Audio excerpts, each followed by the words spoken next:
Maître Berton, Franck Berton, bonsoir. Bonsoir. Basile Adair, bonsoir. Bonsoir. Pourquoi a-t-elle changé d'avocat? Bon, elle n'a pas changé. Basile Adair est là depuis le début du dossier. Vous venez d'arriver. Moi, je viens d'arriver parce que je pense qu'elle a envie de changer son équipe de défense. Et voilà, nous sommes aujourd'hui ensemble à sa défense. Je ne sais pas véritablement... Je crois qu'il n'y a rien décidé. Il n'y a rien de décidé. Donc je pense que c'est prématuré de dire qu'elle change son équipe. Est-ce que ça veut dire que c'est un changement de stratégie, puisque aujourd'hui il y a un procès à l'horizon, on connaîtra la date du procès au mois de septembre. Je vais vous dire le fond des choses. Elle a vraiment cru qu'elle aurait un non-lieu. Lorsque ce dossier a commencé, sur la plainte, le parquet national financier était dirigé par Mme Houlette, qui lui a dit « on classe sans suite ». C'est pas constitué. Et puis ce qui n'a pas été le cas. Il n'y a eu aucune décision de classement sans suite. Faut quand même, parce qu'elle l'a dit hier dans son interview sur LCI. D'accord. On nous a annoncé un classement sans suite. Quand on lui dit les choses, elle les croit pas forcément. Donc la magistrate lui avait dit. C'est ce qu'elle lui a dit en direct. Les yeux dans les yeux. Ça sera classé. Ça sera classé. Il y a pas matière par rapport à la plainte. Et après, elle a eu un statut de témoin assisté pendant un temps. Et à chaque fois, elle a cru que ça se terminerait. Et donc, moi, je suis très content que Franck Berton nous rejoigne, parce que maintenant, la lutte change de nature. Et surtout, je suis content qu'elle ait décidé enfin de s'expliquer. Et il y avait une espèce de respect sur l'institution. Elle a été garde des Sceaux. On lui faisait des promesses en disant, écoutez, ce dossier nous paraît vide, ne paraît pas pouvoir constituer des charges suffisantes pour justifier un renvoi. Et bien finalement, elle a ce renvoi. Est-ce qu'il n'y a pas une forme de candeur de croire que ça aurait pu aboutir à un non-lieu, sachant qu'elle est mise en examen depuis plus de 4 ans, qu'elle a déposé énormément de recours, notamment devant la cour d'appel, devant la chambre de l'instruction, recours qui ont été rejetés, certains ont été acceptés, mais la plupart ont été rejetés. La question de la prescription, elle n'a pas obtenu gain de cause. Est-ce que finalement, il n'y a pas... Non, alors, je ne peux pas vous laisser dire qu'elle n'a pas obtenu gain de cause. On ne lui a pas permis de poser la question parce qu'elle avait été mise en examen depuis 6 mois. Vous savez que la règle désormais, c'est que si on a un incident de forme, on peut le faire valoir. Mais je repose la question. Les pièces qui justifiaient que tout était connu de Renault ne sont arrivées postérieurement à ces 6 mois. Donc elle a été déclarée irrecevable. Et à chaque fois, on nous dit, mais même l'avocat général à l'audience devant la chambre de l'instruction, vous aurez tout lieu d'exercer vos droits de la défense à l'audience. Mais je repose la question, est-ce qu'il n'y a pas une forme de candeur, quand on est mis en examen depuis 4 ans, de penser qu'on va s'en sortir? Chacun croit à la justice de son pays. Je vais laisser Franck Berton. Non, mais il y a quand même... Moi, je la connaissais pas. Moi, Rachida Dati, elle me fait l'honneur de me confier sa défense et j'en suis heureux. J'ai découvert ce dossier qu'elle porte avec ses avocats depuis tant d'années. C'est pas de la candeur. Vous savez, quand les gens sont innocents et quand ils sont persuadés qu'ils vont arriver à démontrer... M. Ventigame, on en a vu, nous, des gens qui coûte que coûte, sont convaincus qu'ils vont arriver à démontrer leur innocence. Moi, lorsque je prends connaissance de ce dossier, lorsque on fait nos réunions de travail, on se dit, mais c'est pas possible, on marche sur la tête. On marche sur la tête. Et en réalité, pour répondre à votre question, ce qu'on veut... Elle ne peut pas croire que ce soit uniquement les raisons politiques qui l'amènent. Si vous voulez, elle a peut-être cette candeur-là.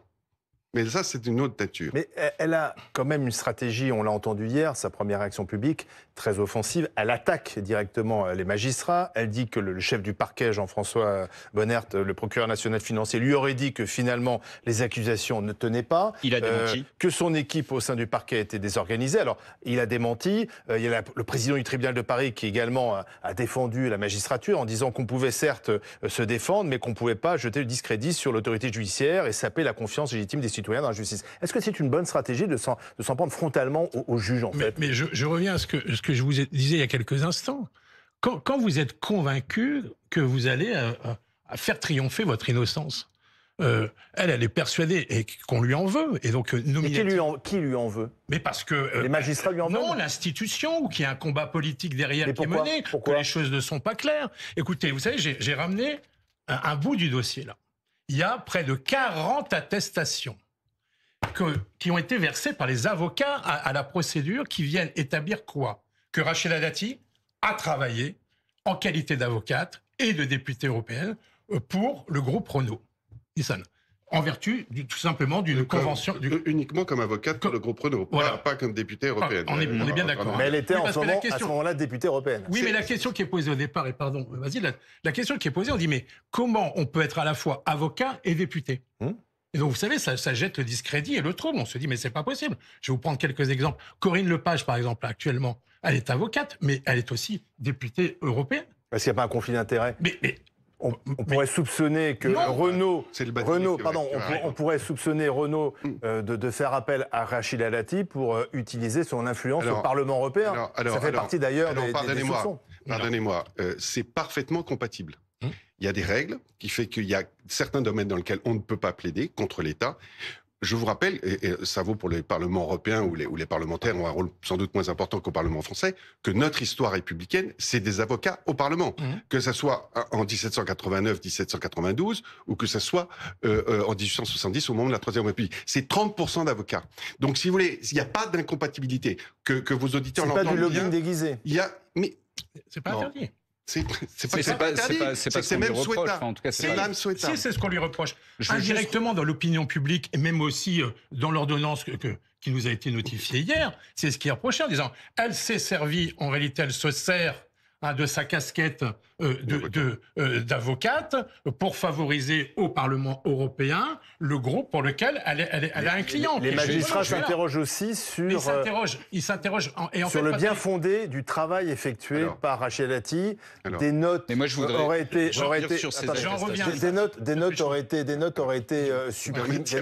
supprimées. On ne retrouve pas beaucoup de traces de ce travail. Comment ça se fait? Eh bien, je vais vous expliquer quelque chose. La diplomatie des affaires, c'est aujourd'hui quelque chose qui est affiché dans tous les grands cabinets de la place.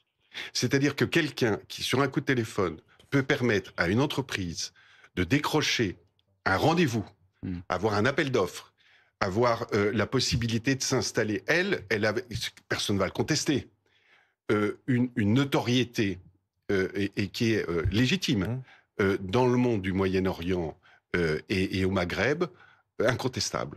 Ce que veut, et tout de suite, c'est lui qui va la chercher, Carlos Ghosn, pour le groupe, pas pour lui perso en douce, c'est qu'elle puisse lui permettre... Je vais vous dire le dossier rapidement, parce que moi je suis content, enfin, qu'elle ait considéré qu'il fallait en parler. Il y avait des intérêts de Renault en Turquie, en Iran, au Maroc, en Algérie, qu'elle a sauvegardé, ou qu'elle a permis d'installer. Et ça valait beaucoup d'argent. Et pardonnez-moi, mais les avocats qui interviennent dans cette matière, ils sont dans une relation directe avec le CEO, avec le président. Et il ne faut pas faire de papier. On est dans le secret des affaires, on est dans le secret industriel. Donc il ne faut pas laisser de traces, c'est ça? Mais c'est précisément... Mais il le dit. Il le dit, et Carlos Ghosn le dit clairement qu'il ne veut pas de traces. Et vous savez que quand il le dit, il est de retour au Liban après s'être échappé du Japon. Il n'y a aucune concertation. Et quand vous mettez les PV de Carlos Ghosn avec les explications que donne Rachida Dati plusieurs temps avant, ça colle parfaitement. Par contre, il y a quelque chose sur lequel j'aimerais revenir. Franck Berton, vous parliez des attestations, des fameuses attestations. Il faut dire aussi ce que les juges d'instruction ont pas. De quoi il s'agit, des attestations? Des attestations de témoins qui vont dire oui, elle a bien travaillé sur ces dossiers-là, elle a bien travaillé au Maroc, en Algérie, en Iran. Les deux juges d'instruction notent que ce sont, je reprends les termes de mémoire, ils ont une valeur probatoire tout de même très limitée, ces attestations, en disant qu'on va pas... Laissez-moi terminer, s'il vous plaît. Il doit pourtant, je vais les citer, il doit pourtant une nouvelle fois être rappelé que les traces de travail sont très limitées.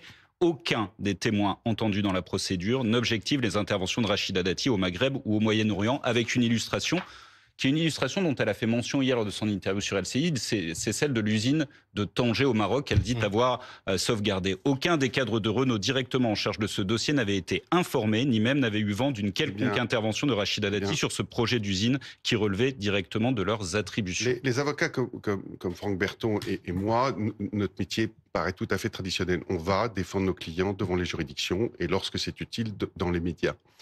Vous avez catégorie d'avocats, Madeleine Albright, par exemple, qui fait payer 3 millions de dollars ses interventions pour les entreprises qu'il permet, qui ne laisse aucune trace. Mais ça vaut beaucoup d'argent et les entreprises... Ça ne veut pas dire qu'il n'y a pas eu de travail. C'est ce que vous dites. Mais ça veut dire qu'il y a un service. Les juges ont eu la même réaction quand je leur ai dit, mais où sont les traces du travail? Mais le travail, c'est le service que vous rendez à l'entreprise. Et quand vous achetez l'exclusivité dans votre domaine d'activité, avec ça c'est totalement habituel aussi, un contrat forfaitaire annuel renouvelable chaque année, on l'a renouvelé à chaque fois.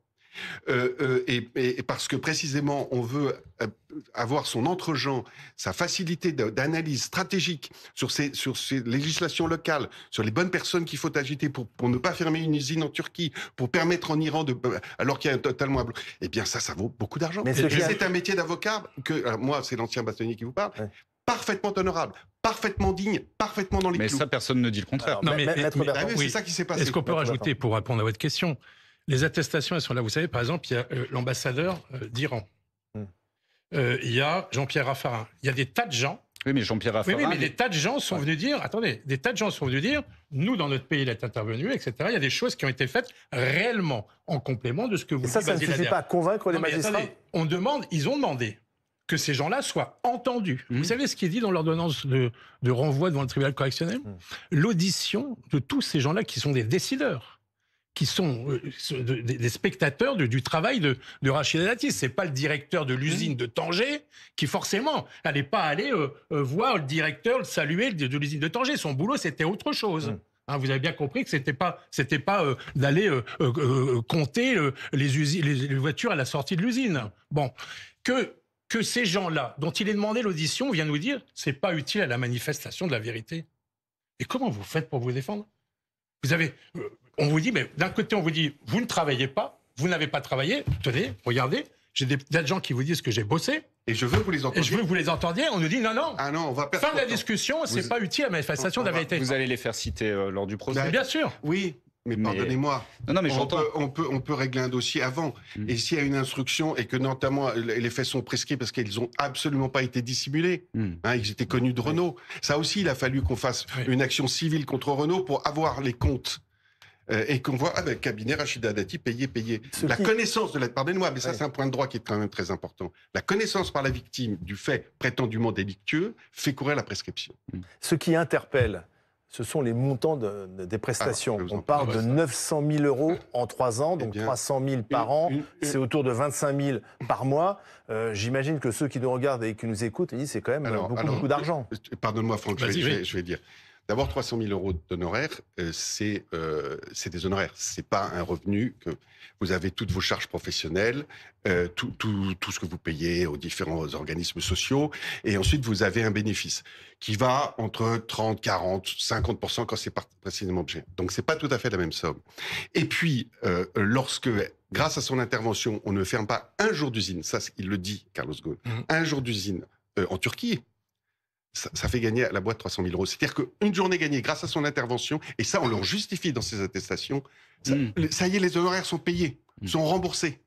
Eh bien, excusez-moi, ça, c'est de la bonne gestion pour un chambre d'entreprise de se dire, grâce à cette personne, et uniquement grâce à cette personne, je vais éviter, parce qu'il y a eu plusieurs jours, et je vais largement me rembourser. Et reconnaissez que, toujours pareil pour ceux qui nous regardent, c'est que Rachida Dati, à l'époque, elle était députée européenne, donc elle a une fonction au Parlement, mais elle a le temps d'être avocate, d'agir au Maghreb pour une entreprise privée. Ce mélange des genres, vous me dites, c'est tout à fait légal. Mais ça interpelle ceux qui découvrent cela. Excusez-moi, Corinne Lepage, que j'aime, qui est une amie, j'espère encore des clients.